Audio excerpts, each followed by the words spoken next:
ತೇಜ್ ಪ್ರಭು ನ್ಯೂಸ್ಗೆ ಸ್ವಾಗತ. ಸಂಕೇಶ್ವರ ಮತ್ತು ಸಂಕೇಶ್ವರ ಭಾಗದಲ್ಲಿ ಸುತ್ತಮುತ್ತ ಗಣೇಶ ಚತುರ್ಥಿ ಹಬ್ಬವನ್ನು ಅತಿ ಭಕ್ತಿಯಿಂದ ವಿಜೃಂಭಣೆಯಿಂದ ಆಚರಣೆ ಮಾಡಿದರು.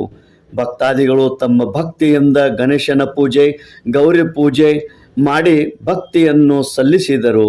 ಅದೇ ರೀತಿ ಈ ನಿಮಿತ್ತವಾಗಿ ಸತ್ಯನಾರಾಯಣ ಪೂಜೆ, ವರಶಂಕರ ಪೂಜೆ ಮಾಡಿ ಮಹಾಪ್ರಸಾದದ ಆಯೋಜನೆ ಮಾಡಲಾಗಿತ್ತು.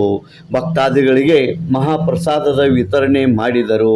ಅತಿ ವಿಜೃಂಭಣೆಯಿಂದ ಜಯಘೋಷ ಹಾಕುತ್ತಾ, ಗಣಪತಿ ಬಪ್ಪ ಮೋರೆ ಎನ್ನುತ್ತಾ, ಪಟಾಕ್ಷಿ ಸಿಡಿಸುತ್ತಾ ಗಣಪತಿಯನ್ನು ವಿಸರ್ಜನೆ ಮಾಡಿದರು. ಅದೇ ರೀತಿ ಕೆಲವು ಕಡೆ ವಾದ್ಯಗಳೊಂದಿಗೆ ಕುಣಿಯುತ್ತಾ, ಕುಪ್ಪಳಿಸುತ್ತಾ, ಗಣಪತಿ ಬಪ್ಪ ಮೋರೆ ಎಂದು ಹೇಳುತ್ತಾ ಗಣಪತಿಯನ್ನು ಶಾಂತಿಯುತವಾಗಿ ವಿಸರ್ಜನೆ ಮಾಡಿದರು. ಸಂಕೇಶ್ವರ ನಗರದಲ್ಲಿರುವ ಹಿರಣ್ಯಕೇಶಿ ನದಿಗೆ ಈ ಗಣಪತಿ ಹೆಚ್ಚು ವಿಸರ್ಜನೆ ಮಾಡುತ್ತಾರೆ.